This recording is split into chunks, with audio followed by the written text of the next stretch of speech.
Welcome back to Velshi and Ruhle. If you are having trouble keeping track of all the fast-moving parts of this impeachment inquiry into President Trump, here's a recap of what we've learned so far. The acting White House Chief of Staff, Mick Mulvaney, openly saying there was a quid pro quo with Ukraine, which is an admission he is now trying very actively to backtrack. Gordon Sondland, the U.S. ambassador to the European Union, he testified to Congress that President Trump delegated all Ukraine policy to Rudy Giuliani, who I'm sure you know by now is not a government official. He's President Trump's personal attorney. Kurt Volker, former special envoy to Ukraine, he testified that Giuliani gave the president a negative impression of the ousted, highly praised Ukrainian ambassador, Marie Yovanovitch.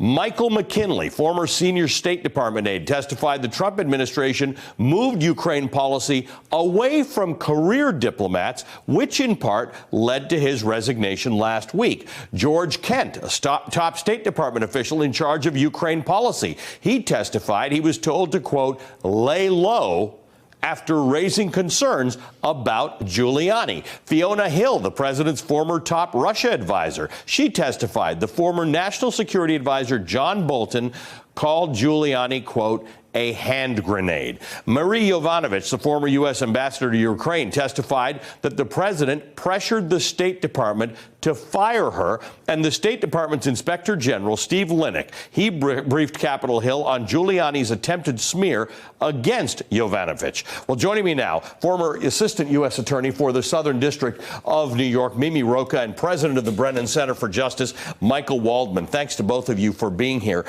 Susan Page, Michael, made an interesting point when we were talking earlier, and she said that a whole bunch of these names nobody's ever heard of. But that's actually germane, because these are people with specific expertise and specific details about things, about what the president would have had to say about Ukraine, what policies would have shifted, who said what. These aren't sort of high-level political people. These aren't the Corey Lewandowskis of the world. These are hard-working State Department people who are going to tell you something, or defense people. Who have no reason to hold back if the truth is something that has to be told. And it's very often the case that you find out when there is malfeasance in high government office, the big shots do a lot of talking in front of people who they think of as a blur in a blue suit. And it turns out they can often be the witnesses about the abuse of power that takes place. That's happened in scandal after scandal after scandal. Mimi, as a prosecutor, these are the people prosecutors look at. These are the kinds of people you build a case around, right? The people who have details, who take notes, who keep memos, who've got years and years of unblemished work service, and as Michael says, don't have a dog in the hunt. Well, exactly. I mean, first of all, you know, I think that these people are career public servants. And as Michael said, they not only have no reason not to tell the truth, they have no reason to lie. They are there because they represent the United States of America in their jobs. And, you know, I think it's something Donald Trump can never fully understand, how seriously career public servants take their oaths, take their jobs, take their duty to their office. And so these are people who are going to just give us the facts, unbiased facts. And yes, that's that's an ideal witness for a prosecutor.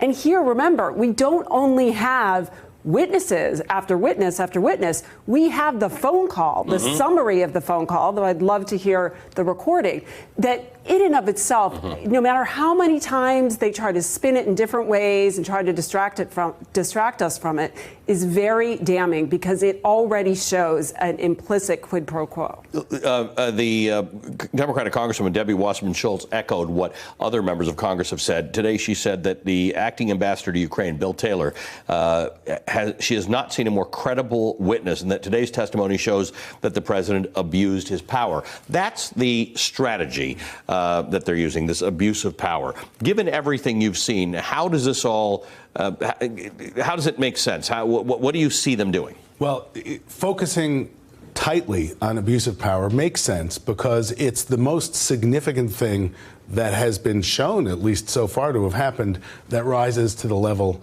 of impeachable. Impeachment was not just for, a traffic ticket. It doesn't always involve an actual act of criminality. What it has to involve is a high government official abusing their power, misusing their office, malfeasance, as they said at the Constitutional Convention. They talked a lot about this when they were thinking about it. There were impeachments at the time that they were well aware of that were about people abusing their power for personal gain, political gain, and so there's a lot of historic resonance to it, although you'll hear the president say, well, where's the crime, where's the crime? Right. And Mimi, one thing we were talking about earlier is Chief Justice John Roberts. If this gets to the Supreme Court, what do we think about how John Roberts will deal with it? Well, I mean, Roberts' role is not only going to be if this gets to the Supreme Court, it also would be presiding over an impeachment trial in the Senate.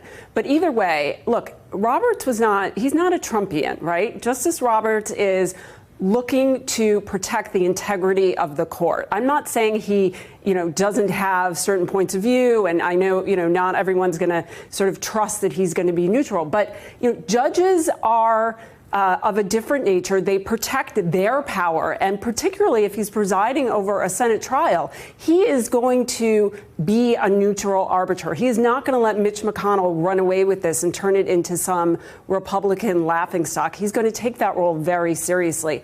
And judges can make or break a trial for either side. Every trial lawyer knows that.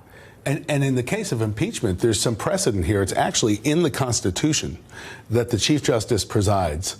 The last time there was one of these trials, I was working at the time for Bill Clinton.